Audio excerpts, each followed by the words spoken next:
So Uncle Brown is my representative. I just love him. He is amazing. I'm gonna change this just a little bit because Tell us your name. I'm sorry. It's okay. Tanya Whitfield, and I'm everywhere. But Representative Brown is my representative. And so I know we haven't had this bill yet when it comes to the SNAP benefits, but I know it's coming. I know it's coming because they always coming for us. But the thing that I wanted to learn from y'all about and hear a little bit about what y'all understand about the last House bill on this, House Bill 370, and there was two parts in it that we really didn't like. And why? Because one of them, as a survivor of domestic violence myself, one of the things that they were wanting to do, and I feel like Chad kind of hit on it a little bit because of the information, and I understand how that should be important, you know, but at the same time, if I'm fleeing from my abuser, I then don't want to call him and say, can you verify the money that I got in my bank? Because it already took me enough strength to leave you, and I'm already in a spot you probably should know about because I'm trying to stay alive. And that was a thing that they wanted to have us do, which I think was just so crazy. And then the other one of the things that they were trying to put in the bill is if your vehicle was worth more than $1,000, you couldn't get food stamps. And my thing is, where did they come up with that number?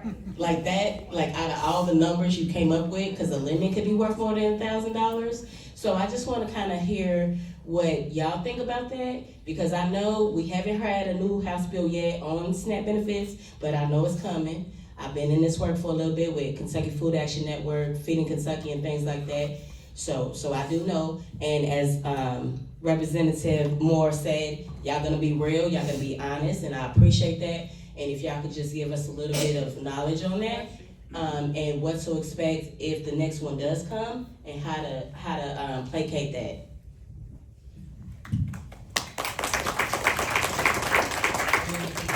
Thank you for the question. We've had several different iterations of that type of bill in the Kentucky legislature. 2 sessions ago, there was a bill to change the community eligibility benefit definition. It would basically be how much funds we get from the federal government and how it all calculates and matches up. And it's a very complicated formula, but for folks in Kentucky who are on SNAP or TANF, who receive those benefits, it also has to deal with how the schools are reimbursed for their lunch and food programs. And so if you change the community eligibility benefit definition in Kentucky, which our legislature wanted to do, you would limit the amount of funds that approximately 600,000 of our kids across the Commonwealth are benefiting from in schools, just eating, you know, breakfast and lunch. And so there are plenty of studies out there that suggest that hungry children do not make good students because they can't focus on the work or the education they're receiving in front of them because they're hungry. And so I have no idea where the $1,000 line item idea comes from. Usually in committees when we have these bills and they come up with these arbitrary numbers, we ask, and they either get it from another state or they get it from another organization. And let's be clear, we talked about the interim and what bills we're going to be getting. Most of the bills we hear in Frankfurt, they're not original ideas by these members of the legislature. They get these ideas from an organization called ALEC or another nationally Republican funded think tank about how can we do more to hurt the middle class and the working poor. That is really their drive. And so they take these ideas and they shop them around from state to state to state to find a sponsor. And so the bill here about SNAP is another bill that they have had and passed in other states. And so it's not like they had this great idea. They just are taking it, and they actually go to ALEC conferences where they talk about and they commiserate on how they're gonna, do the next thing. in their individual legislatures. So I think to combat that is just, in Frankfurt, the same idea or the same bill can come up session after session after session after session. Whether it's a good idea or a bad idea, it may take it multiple cycles to get through. And it's really easy to get tired and to give up and to walk away and say, you know, I've been fighting against this for 10 years and I'm done, and that next time is the time it's gonna get through. So as tired as you are or as angry as you are, the thing that you cannot do is give up. The thing that you cannot do is to walk away, because it takes all of us. We have the positions that we hold as elected officials to vote for or against legislation, but we're only accountable to our constituents. So are the other legislators. But democracy, and this great experiment that we are still in today, only will continue to work if all of us are participating. So you've all got to march on Frankfurt, call the legislators, call the other legislators, get your neighbors who live in their districts, who go to church with them, to think about it in a different way. Because until we do more, it's not going to change. And I really appreciate the question, and just to highlight like the importance of it. And I work for Fayette County Public Schools as well. And I know, yes, I work very closely with T.C. Johnson. But you know what? The other things that I want you all to understand is we do go and we are fighting and we are saying the things and filing the bills that we know will help individuals. The majority they want to file bills that hurt others.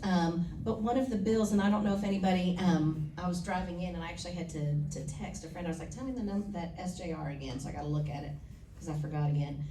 They're so focused on trying to be loved and accepted, and watch you all, we're just normal people. I'm talking about the majority.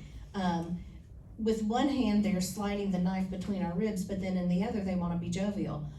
It took time of an LRC bill drafter to write Senate Resolution 268. Do y'all know what this one is? Is that the baloney? It is the baloney. It's the baloney. It's the baloney resolution. So they spent time and they argued. There were 3 Republican senators that filed the baloney resolution, where they wanted to make it a resolution for the cafeteria in the annex to make fried bologna sandwiches again.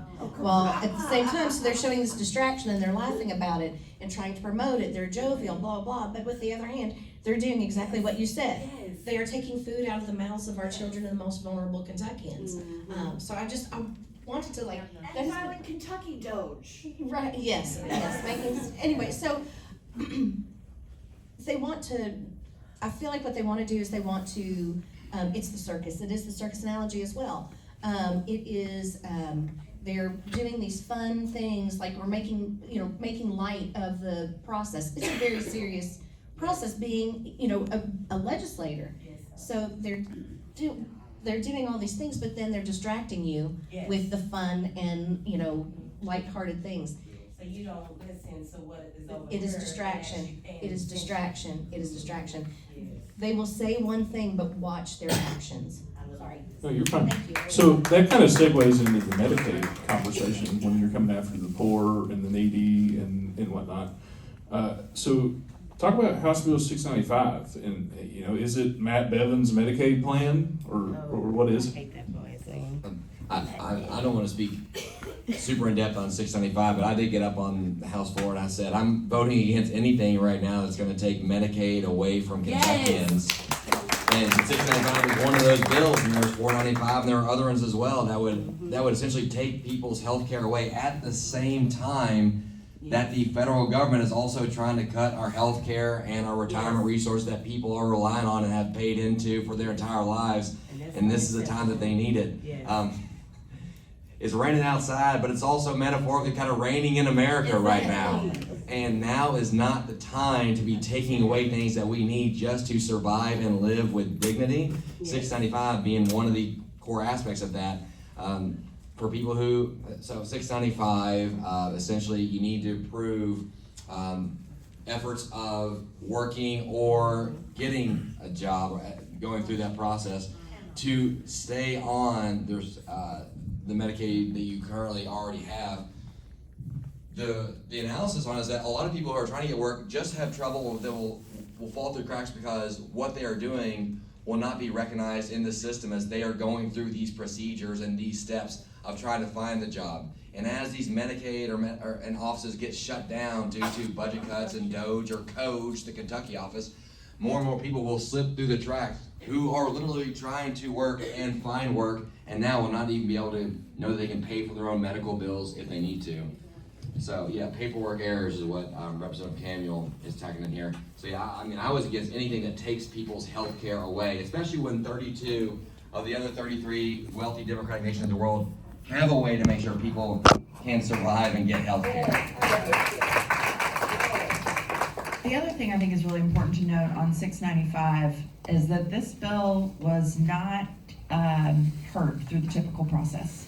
If you follow Frankfurt closely, we meet for 28 days, and then we have a 10-day veto period. And then when we come back for the final 2 days, it's when they typically override the governor's vetoes.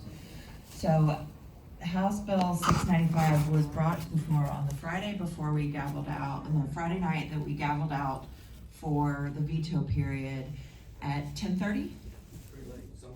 10:30 p.m. It was tacked on to a bill that had been significantly shorter. It had not gone through committee. 7 pages and 76 pages and 100 and some odd pages. And you read in the media that that legislators got, a few hours to read through it. That might be true if you're in the majority. I got it when it popped up on my screen to vote on it. So we didn't get to vet it. You all sure as hell didn't get to vet it. And we're talking about hundreds of thousands of people who could be impacted by this, and they didn't get a voice. So I have a huge problem with that. The whole idea of preventative health care and making sure that people have access to Medicaid and Medicare is to make sure that we can treat people early on and do the preventative medicine when it costs less. Yes. So to take this away, I think was first of all, the process was terrible, and arguably unconstitutional. And then we also were not allowed to debate it. So Adam said a minute ago that when we were debating about it, that was not allowed until we were overriding the veto. They suspended all debate on 695. So we did not get to do anything except vote no. And it was awful. Right here in the hat. George, sorry, I didn't see it. Go ahead. Before I need to go. I've got to be in Louisville at 1 o'clock. So I'm going to break speed limits and dodge raindrops and all that good stuff. But I just wanted to know, how many of you know what ALEC is? Most of you do. Let me tell you that ALEC is a lie from the pits of hell. And let me tell you what it says. ALEC is the American Legislative Exchange Council, is America's largest nonpartisan voluntary membership organization. Did you catch the lie? There is nothing nonpartisan about ALEC. And what we need to understand is that government, contrary to what most people think, is a participatory process. You can't just elect us, send us to Frankfurt, or elect Andy Barr and send him to DC and expect him to do what he needs to do. You need to be in our face and in our ear and asking the questions. Let me tell you how to be in a participatory government. 1-800-372-7181. That is the message line to tell every representative what you think and what you feel. Member of the House and member of the Senate, what you feel. Use that number. And let your voice be heard. The way they oppress us is that we're silent. Silence gives them the ability to hold us down and to do the things that they want to do. Vow from this day forward to not be silent anymore. and understand that there are people playing tricks and games with our livelihood, with our lives, and with our future. Yes, sir. And that's enough. My cup runneth over. All right, so does anybody need to head out real quick? Okay. Please repeat the number. 1-800-372-7181. The nicest people. That's the state. That's the state. 1-800-372-7181. And there is a federal number. I don't have it, but that's the state number. And participation is critical and important. Thank you all. Thank you. One thing I'll add to that very quickly, when you call the state hotline, leave your messages for all legislators. The Fayette County delegation for the most part gets it, but we don't have much control. Next question. My name is Rory